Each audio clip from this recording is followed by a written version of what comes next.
Life and Death in the Charity Ward by Charles Bukowski.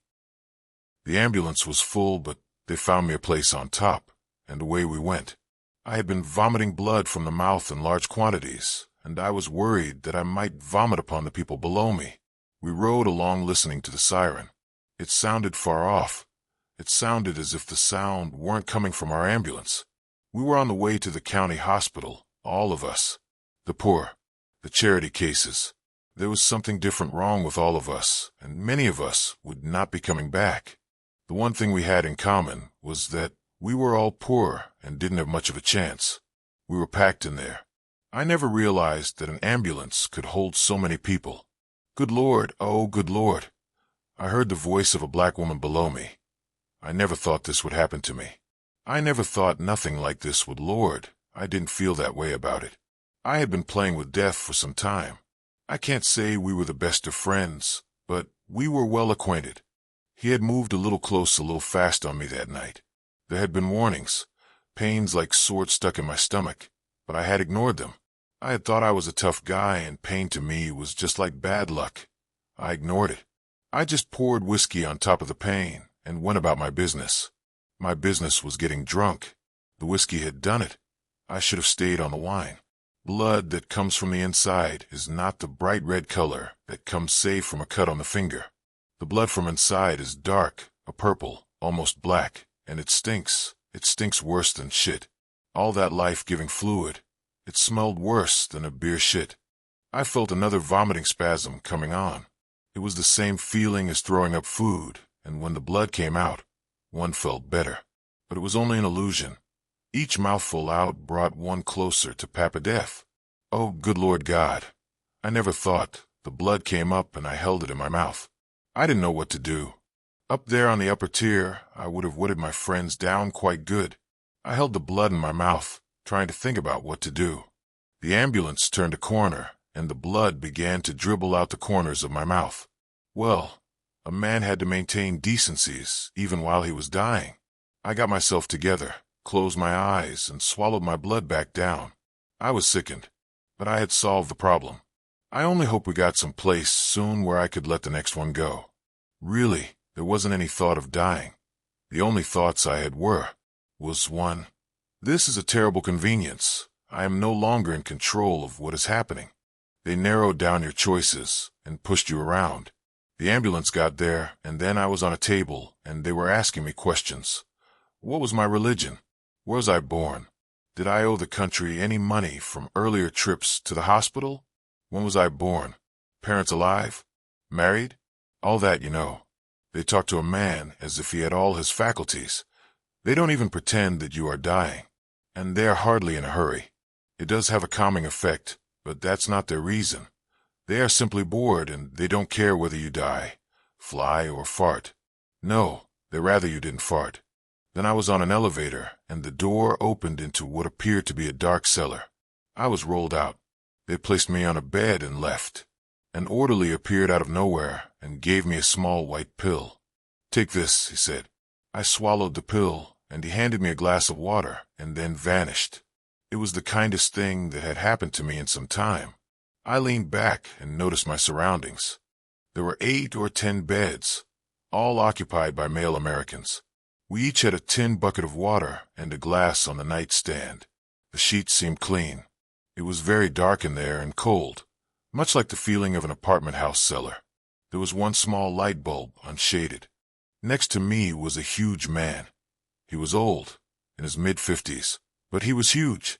Although much of the hugeness was fat, he did give off the feeling of much strength. He was strapped down in his bed. He stared straight up and spoke to the ceiling. And he was such a nice boy, such a clean, nice boy. He needed the job. He said he needed the job, and I said, I like your looks, boy. We need a good fry cook, a good honest fry cook, and I can tell an honest-faced boy. I can tell character. You work with me and my wife, and you got a job here for life, boy. And he said, all right, sir. Just like that he said it, and he looked happy about getting that job, and I said, Martha, we got us a good boy here, a nice clean-cut boy. He ain't gonna tap, but till like the rest of those dirty sons of bitches. Well, I went out and got a good buy on chickens, A real good buy on chickens. Martha can do more things with chicken. She's got that magic touch with chicken. Colonel Sanders can't touch her with a 90-foot pole. I went out and bought 20 chickens for that weekend. We're going to have a good weekend. A chicken special. 20 chickens I went out and got. We were going to put Colonel Sanders out of business. A good weekend like that, you can pull $200 clear profit. That boy even helped us pluck and cut those chickens. He did it on his own time. Martha and I didn't have no children. I was really taking a liking to that boy.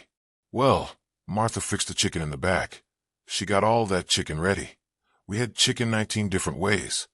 We had chicken coming out of our assholes. All the boy had to do was cook up the other stuff like burgers and steak and so forth. The chicken was set. And by God, we had a big weekend. Friday night, Saturday, and Sunday. That boy was a good worker and pleasant too. He was nice to be around. He made these funny jokes. He called me Colonel Sanders, and I called him Son. Colonel Sanders and Son. That's what we were. When we closed Saturday night, we were all tired but happy. Every damn bit of chicken was gone. The place had been packed, people waiting on seats. You never saw anything like it. I locked the door and got out a fifth of good whiskey, and we sat there, tired and happy, having a few drinks. The boy washed all the dishes and swept the floor. He said, "All right, Colonel Sanders, when do I report tomorrow?" He smiled. I told him 6:30 a.m., and he got his cap and left. "That's a hell of a nice boy, Martha," I said, and then I walked over to the till to count the profits. The till was empty. "That's right," I said. The till was empty. And the cigar box with the other 2 days' profit. He found that too. Such a clean-cut boy. I don't understand it. I said he could have a job for life. That's what I told him. 20 chickens. Martha really knows her chickens. And that boy, that dirty chicken shit. He ran off with all that damned money, that boy. Then he screamed. I've heard a great many people scream, but I've never heard anybody scream like that. He rose up against his straps and screamed. It looked as if those straps were going to break. The whole bed rattled. The wall roared the scream back at us. The man was in total agony. It wasn't a short scream. It was a long one, and it went on and on. Then he stopped. We 8 or 10 male Americans, ill, stretched in our beds and enjoyed the silence. Then he began talking again. He was such a nice boy. I liked his looks. I told him he could have the job for life. He made these funny jokes. He was nice to be around. I went out and got those 20 chickens. 20 chickens. On a good weekend, you can clear 200. We had 20 chickens. The boy called me Colonel Sanders. I leaned out of bed and vomited out a mouthful of blood. The next day, a nurse came out and got me and helped me on a rolling platform. I was still vomiting up blood and was quite weak. She rolled me on the elevator. The technician got behind his machine. They poked a point into my belly and told me to stand there. I felt very weak. I'm too weak to stand up, I said. Just stand there, said the technician. I don't think I can, I said. Hold still. I felt myself slowly beginning to fall over backwards. I'm falling, I said. Don't fall. He said. Hold still, said the nurse. I fell over backwards. I felt as if I were made of rubber. There was no feeling when I hit the floor. I felt very light. I probably was. Oh, God damn it, said the technician. The nurse helped me up and stood me up against the machine, with this point jamming into my stomach. I can't stand it, I said. I think I'm dying. I can't stand up. I'm sorry, but I can't stand up. Stand still, said the technician. Just stand there. Stand still, said the nurse. I could feel myself falling. I fell over backwards. I'm sorry, I said. God damn you, the technician screamed. You made me waste 2 films. Those goddamned films cost money. I'm sorry, I said. Take him out of here, said the technician. The nurse helped me up and put me back on the roller. The humming nurse rolled me back to the elevator. Humming. They did take me out of that cellar and put me into a large room. A very large room. There were about 40 people dying in there. The wires to the buttons had been cut, and large wooden doors, thick wooden doors coated with slabs of tin on both sides, closed up away from the nurses and the doctors. They had put the sides up around my bed, and I was asked to use the bedpan, but I didn't like the bedpan, especially to vomit blood into, and far less to shit into. If a man ever invents a comfortable and usable bedpan, he will be hated by doctors and nurses for eternity and beyond. I kept having a desire to shit, but not much luck. Of course, all I was getting was milk, and the stomach was ripped open, so it had offered me some tough roast beef with half-cooked carrots and half-mashed potatoes. I refused. I knew they just wanted another empty bed. Anyhow, there was still this desire to shit. Strange. It was my second or third night in there. I was very weak. I managed to unattach one side and get out of bed. I made it to the crapper and sat there. I strained and sat there and strained. Then I got up. Nothing. Just a little whirlpool of blood. Then a merry-go-round started in my head, and I leaned against the wall with one hand and vomited up a mouthful of blood. I flushed the toilet and walked out. I got halfway to my bed, and another mouthful came up. I fell. Then on the floor, I vomited up another mouthful of blood. I didn't know that there was so much blood inside of people. I let go another mouthful. "You son of a bitch." An old man hollered at me from his bed. "Shut up so we can get some sleep." "Sorry, comrade," I said, and then I was unconscious. The nurse was angry. "You bastard," she said. "I told you not to take down the sides of your bed. You fucking creeps sure make my night a drag." "Your pussy stinks," I told her. "You belong in a Tijuana whorehouse." She lifted my head by the hair and slapped me hard across the left side of my face, and then backhanded me across the right. "Take that back," she said. "Take that back." "Florence Nightingale," I said. "I love you." She put my head back down and walked out of the room. She was a lady of true spirit and fire. I liked that. I rolled over into my own blood, getting my smock wet. That'd teach her. Florence Nightingale came back with another female sadist, and they put me in a chair and slid the chair across the room toward my bed. "Too much goddamn noise," said the old man. He was right. They got me back into bed, and Florence put the bedside back up. "Son of a bitch," she said. "Stay in there now, or next time I'm going to lay on you." "Suck me off," I said. "Suck me off before you leave." She leaned over the railing and looked into my face. I have a very tragic face. It attracts some women. Her eyes were wide and passionate and looked into mine.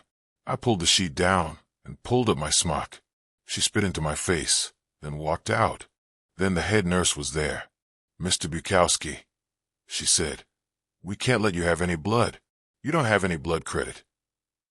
She smiled. She was letting me know that they were going to let me die. "All right," I said. "Do you want to see the priest?" "What for?" "We have on your admissions card that you are Catholic." I just put that down. "Why?" "I used to be." "You put down no religion. People always ask a lot of questions." "We have you down as Catholic, Mr. Bukowski." "Listen, it's hard for me to talk. I'm dying." All right, I'm a Catholic. Have it your way." "We can't let you have any blood, Mr. Bukowski." "Listen, my father works for the county. I think they have a blood program. L.A. County Museum. A Mr. Henry Bukowski. He hates me. We'll check it out." There was something about my papers going down while I was upstairs. I didn't see a doctor until the 4th day, and by then they found that my father, who hated me, was a good guy who had a job, and who had a drunken dying son without a job, and the good guy had given blood to the blood program, and so they hooked up a bottle and poured it to me. 13 pints of blood and 13 pints of glucose without stop. The nurse ran out of places to stick the needle. I awakened once, and the priest was standing over me. "Father," I said, "please go away. I can die without this." "You want me to leave, my son?" "Yes, Father."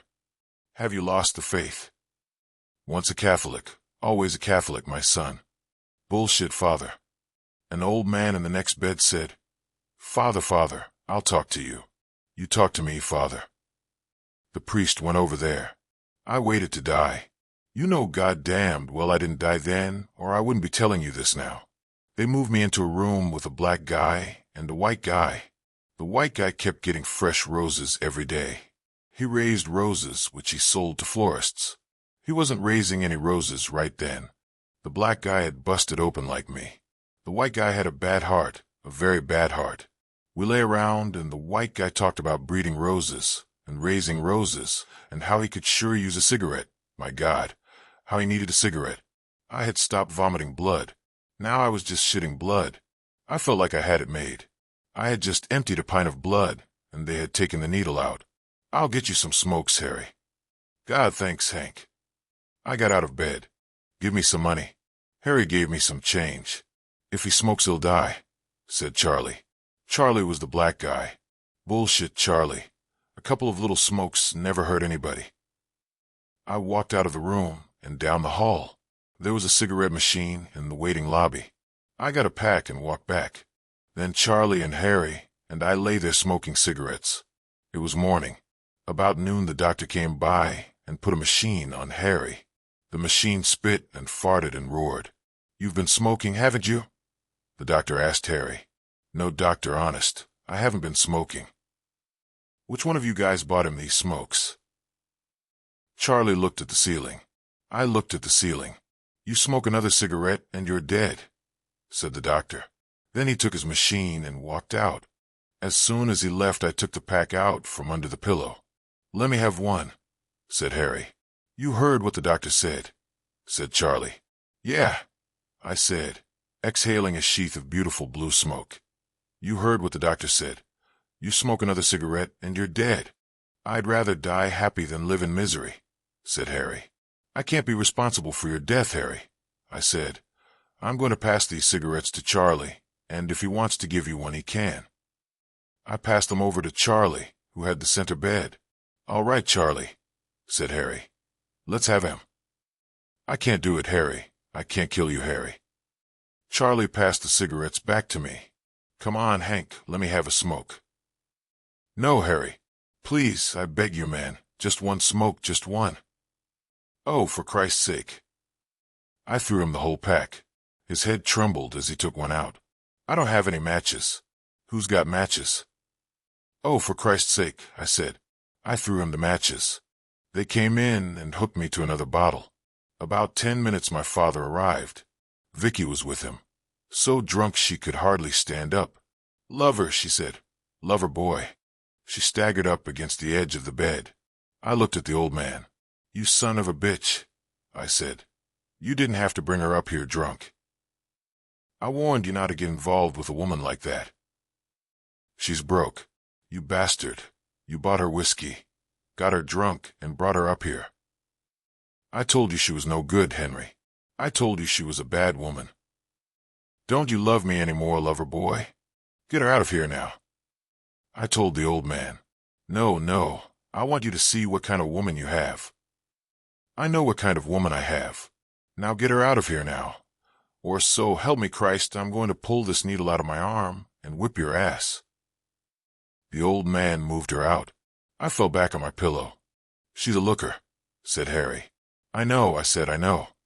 I stopped shitting blood, and I was given a list of what to eat, and I was told that the first drink would kill me. They had also told me that I would die without an operation. I had had a terrible argument with a female Japanese doctor about operation and death. I had said no operation, and she had walked out, shaking her ass at me in anger. Harry was still alive when I left, nursing his cigarettes. I walked along in the sunlight to see how it felt. It felt all right. The traffic went by. The sidewalk was as sidewalks had always been. I was wondering whether to take a bus in or try to phone somebody to come and get me. I walked into this place to phone. I sat down first and had a smoke. The bartender walked up and I ordered a bottle of beer. What's new? He asked. Nothing much, I said. He walked off. I poured the beer into a glass. Then I looked at the glass a while, and then I emptied half of it. Somebody put a coin in the jukebox, and we had some music. Life looked a little better.